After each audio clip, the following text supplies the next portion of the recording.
Welcome back to Love, Friendship, and Courage. By the way, that green that you saw in the background, that was supposed to be blood, but in the Western version was censored because, ooh, red is blood! Pedro, you mentioned Love, Friendship, and Courage. Which of the characters here right now each would represent one of those? Well, that's the thing, Dwebs. Technically, it's not a matter of representation. It's more a matter of the fact that this game is literally trying to solve the world's problems by just believing really hard in love and friendship. I got it. Well, I got it. Quistis would be love, Renoa would be courage, and Squall. Well,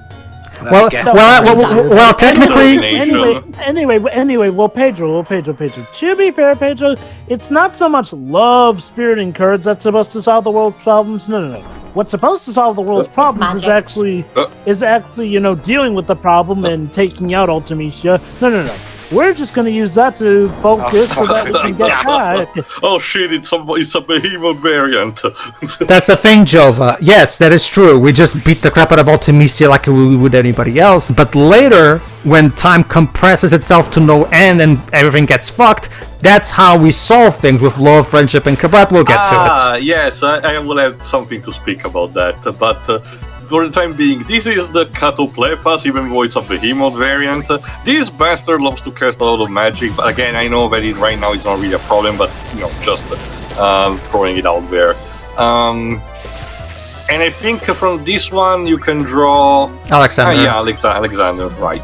From the previous one, you could absorb instead Cerberus, but since you already had it, it wasn't actually available like that. Mm-hmm.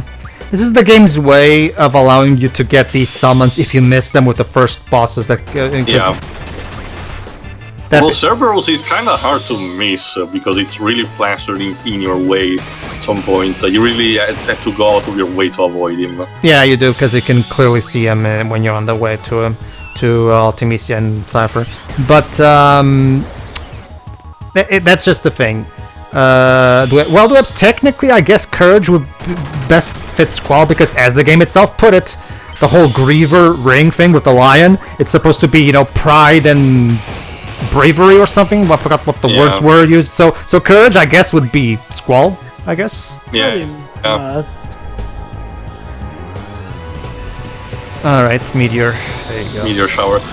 In similar fashion to older games, this boss casts Meteor before dying, because it's a petty bitch. Alright.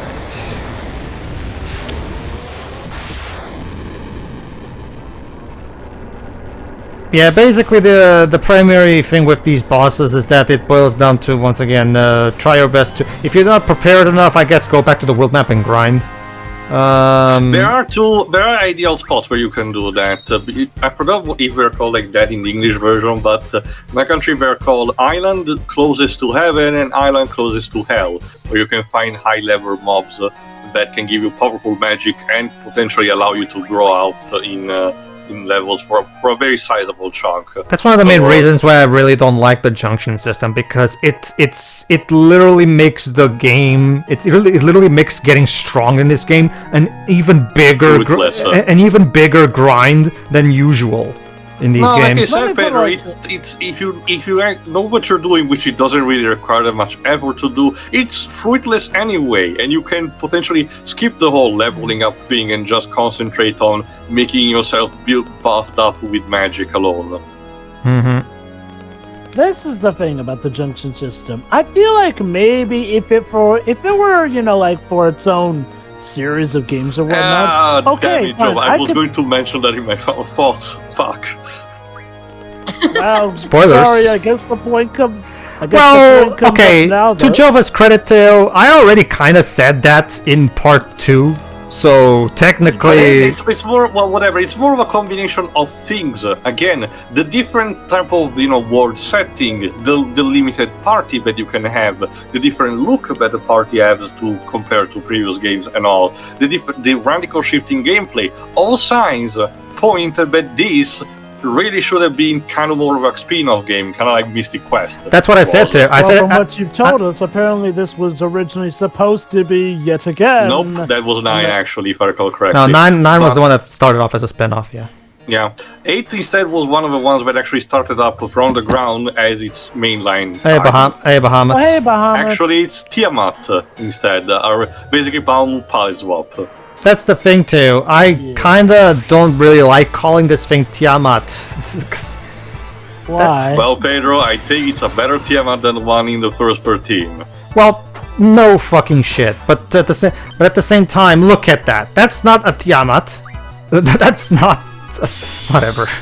Let's just say right. That's not how Tiamat is supposed to look like, and that's all I'll she say. was in the first Final Fantasy commentary, Pedro. Well, yeah, that is true. Yeah. That is true. You're right. Well, then everybody should know it by this point. That's not how Tiamat is supposed to look like. That's the basic point. Why don't? Okay. Why don't you explain to the audience in case they haven't?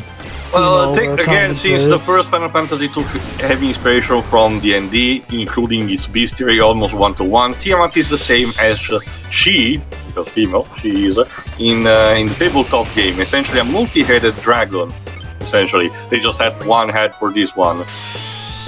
That looks more like a Bahamut variant than a natural That's Tiamat. also sadly the thing. With each game, the interpretation of the 4 archfiends, in their physical appearance, very different, very, very differently. Like, if you don't like this, Pedro, if you don't remember, Final Fantasy Tactics Advance as Kraken as a slime enemy. Well, yeah. Well, yeah, Teo. Well, yeah, Teo. And guess what? I didn't like it there either. No, but what I mean is that it's kind of a custom thing for the series to do. I know, it's just Like, that it's not like there are good ways to do it and there are bad ways to do it, and this is a bad way to Let me do see it. if I can find... Honestly, this is one of Final Fantasy's things as a whole. You take the bad with the good, but they will always, and I do mean always, reinvent pretty much everything from the ground up. And from this one you can absorb Eden if you didn't from the Ultimate Weapon. When was the last time they made a Final Fantasy Tactics game? Oh, that would have been War of the Lions on the PSP, which still sadly hasn't been ported yet on modern system, and it really should. But to be fair, Matsuno did work on a remake on one of his early games, Tactics Ogre Let Us Cling Together, still for the Well, PSP. actually, yeah, we did get a port to iOS and Android. Fine.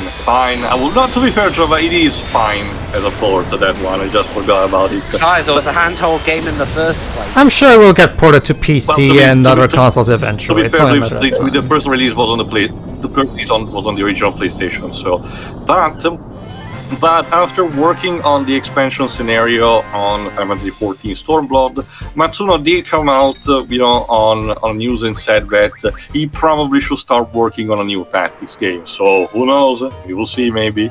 Allow me to explain, Dwibs. When it comes to mobile ports, I'm not saying that they're all bad, but a lot of them tend to be, unfortunately, rather cumbersome here and there. I mean, granted, there are chances that they won't screw it up. However, the worst cases are when they clearly make something for mobile first before the actual console versions, which in case means that, well, even when it gets ported to console, it feels very much like a mobile game. Case in point, Earthworm Jim HD. There we go. Tiamat, these were actually the first major appearance of Tiamat for a very long time, because after the first game she only appeared in 2, and then this one. Retroactively, they made the appearance of the first game appearing in Final Fantasy XIV after years for specifically the Wii and PSP versions.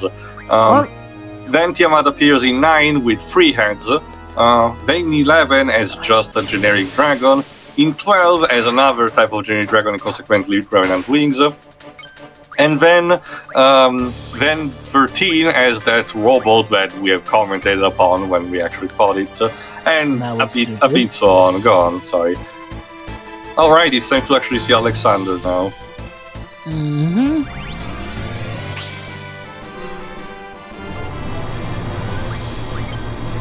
I forgot, I think Alexander premiered in 6. Yep. Check. If I remember correctly, yes. Yeah, that design looks pretty flippin' cool. Yeah, this is actually Alexander's actually one of the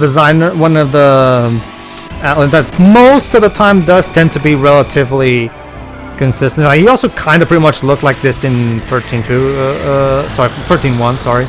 The stupid thing about 13 was that he turned into He started as a weird robot, mech. then he turns into a set of towers, basically, that surround Which- the arena. And then, Which Hope apparently rides. yeah, and for his special attacks, he made debris fall on the enemy, so not really. It wasn't really that great. Honestly, the closest Go on. thing to a good summon that there was in how it was visualized in 13 were Odin, in a way, and even then it was basically like half of the enjoyment because it was either Sleipnir or Odin in human form. And Bahamut, but only in transformed form, because the normal one did not look like Bahamut at all. But ew, what That's about? Go ahead. Oh, go on. But ew, what about the wonderful summon of Ekaton with Vanille orgasming as she kills people? Aside from the questionable voice acting direction, this summon was fine. It was 13's attempt to introduce new summons to the table, and expand upon them. But it just didn't really work that much to me. Okay. If Final Fantasy VIII misses the mark of its potential, I hate how 13 does more than miss the mark. It feels like 13 is deliberately shooting off course just to piss me off. Seriously, Eidolons were such an interesting concept. Have your summons also be a T-Rex? How scary! Yeah, we fought these in the training ground in Garden. But yeah, seriously though, how much wasted potential was it for Eidolons being beings that you could literally ride? Eidolons were literally transformers, and yet more often than not, they botched the idea. And hell, the characters only really used them as mounts for like one time in a cutscene, which was Alright, admittedly folks, cool. get ready for the longest summon animation in the franchise. Hope you enjoyed. Here we go. And the worst thing about it is that I don't even know what Eden is supposed to look like. It's just a bizarre geometry thing. Yeah. That's what it's supposed to look like. Okay, some of the fans that I discussed back in the day mentioned that it's basically the blueprint upon which the gardens were constructed, and I can see why it has a similar design to that, but it feels weird. Oh snap! By the way, the funny thing about this is that the current expansion for Final Fantasy 14 actually has a fight against an entity that is technically Eden, and it does the same identical attack, including long animation and all, during the boss fight. So that's pretty cool. What the? I don't even. What is going on? The cannon passes through the planet? What? See you on your trip to Mars! In the center of the galaxy? Yeah, this is What? why animations taking so long. The enemy could have just walked off. Again, this is one thing that I love about World. But it does deal a lot of damage, so Yeah. again, it's pretty justified. Yeah. This is what I love about World of Final Fantasy having a press circle to skip the summoning animation button, and they even have when they added that feature in the patch they even included in the patch notes. And from this point on, you can now press circle to skip the summoning animations, rendering the hours of work of our artists completely useless by the almighty power of your thumb. You monster. How could you? Okay, now here's something that I didn't actually request it for Pedro, but he actually decided to actually go the extra mile for it. See, technically speaking, you have got all your command back. Well, might as well, too. I've killed everybody else, so might as You got all well. your command. You actually collected back all your commands. You actually at this point you actually can go and fight Ultimecia, but the castle hides an extra optional boss. If you know what you're doing. The thing about it is that you need a bit of coordination between teams. You essentially have to go to this place, pull this rope, which will start ringing the bell in the church segment, and then with the other team you have to sprint into it. In a time limit, essentially, in a 1 minute time limit. The main reason why I did this is because I looked at the clock and I thought, okay, so I'm 14 minutes and a half into this recording. There's no point in starting the final boss now, so Omega Weapon. I mean, honestly, this final boss we're about to see is pretty nifty. Omega Weapon. There you go. Yep. This is this is when they started to make Omega a bit of an alternate palette swap of Ultima weapon in some kind of fashion, but I prefer the robot design when it comes to these particular swords, and it's clearly based on that. Because when you defeat it, you get the Omega badge, which is essentially a literal bragging rights reward. But it's something that you normally get while defeating the robot version of Omega. In the current remaster we're playing, you get a trophy or achievements. No. Yeah, the Omega badge is still an item that you get regardless. But yeah, the achievement trophy was added here for obvious reason. It's a custom thing, when it comes to JRPGs, to add the trophies if you defeat an optional boss. What does it say that Renoa's most powerful attack is still Angela Cannon and not her actual sorceress powers? Like, that's the thing. I argue the other Angela attacks that you can learn by reading the My Pet, magazines are a bit more powerful than this. It's just that, since the boosts are stacked up, it makes it deal 999 damage already, automatically. I just like to imagine that lore-wise, most people are shocked at the fact that the power of a dog usurps that of a sorceress. It's because Kitazi thought this whole throw a dog at the enemies thing was way cooler than it actually is. It's just baffling, like. Well, it's technically also a throwback to Shadow and his dog Interceptor in Final Fantasy VI, where you could have attack coordination based on that, depending on what you could do. The problem here is that the original version of 6 was bugged beyond belief, so there were very good chances that you could potentially screw yourself without even knowing it, and basically losing the dog of the character of Shadow forever. Like it wasn't even an intended thing. You were meant to actually keep it, but due to the way the 6 was coded on the Super Nintendo, there was like a hidden stat value, and if you accidentally triggered it, basically Shadow will not use anymore his dog in combat, which is very sad. They at least removed that in the remaster. They did. Already with the Game Boy Advance version, Jova, that was a major, essentially one. Didn't the PS1 version fix it? I don't think so. I'll look in the meantime. Well, usually when I play Final Fantasy VI, I usually just play a more updated fan hack of the SNES ROM with that fixed anyway. So. Alright. I guess that's how we'll do it for the channel. Well, depends. Whoever wants to do it for the channel, unless if it's not me. Like if I did it, I would just do that personally. But probably for the best, given how the mobile port is. I mean, there is some extra content in the game in the GBA port, but it's nothing really worth getting into. It's just mostly just extra dungeon shit. I wonder why that wasn't brought back for the most up-to-date version. Wasn't it? Teo, how are the Steam port of 6? Doesn't have the GBA content? I guess not. Okay, I'll ask him later. I'll have to look into it or ask Teo, but I do believe that the mobile and Steam ports do have the extra content from the GBA version, but I'll see. Alright, let's continue beating the crap out of this thing. Yes. What I want to know is, what are these dogs even made of to be there we go. fired at things? Oh, Teo, a question. They're made of Ultimecia. Do the mobile and Steam ports of 6 have the GBA extra content? Yes. Oh, there you go, then. If it wasn't for the actual appearance that was bogged down, particularly the character sprite, they will technically be the definitive versions of the game to play. Yeah.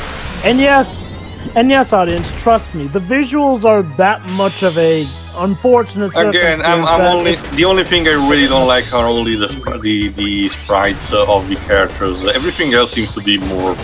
I find it worse that way. Okay. I guess I could understand the awkward way Kafka's Tower sticks out on the war map because we actually put a 3D model and it fell out of nowhere, but I can't think of many other major examples on that front.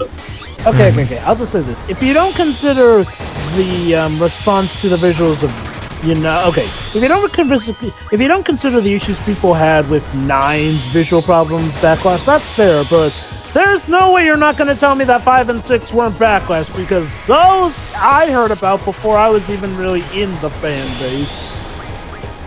Like, people were absolutely livid about how 5 and 6 got It's because it looks brought up. It's because it really looks ugly and it looks so cheap. It's the same problem I personally have. Well, okay, I guess I guess those games aren't as bad as the Final Fantasy Steam ports, but still.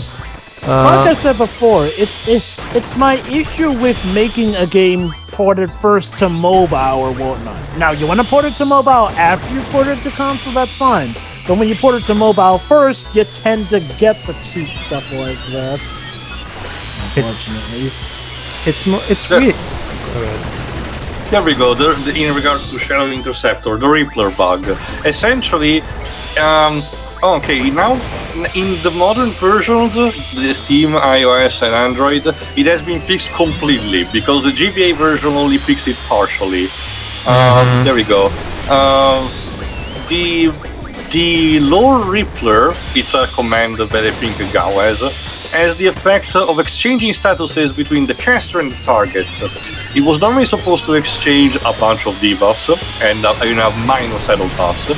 The bug is that the Rippler affects all statuses, even the not named in-game ones. And this means that Shadow can lose Interceptor permanently if he's on essentially the giver of the statuses, because the essential Interceptor is coded to a hidden stat that is tied to this, and if it's actually given to the enemy and when the enemy gets defeated before you actually can get it back, you have basically lost the dog forever. It's interesting, Joa, because right now I'm recording Curious Village HD for mobile, and that remaster was made specifically for mobile. It will only get ported to Switch later.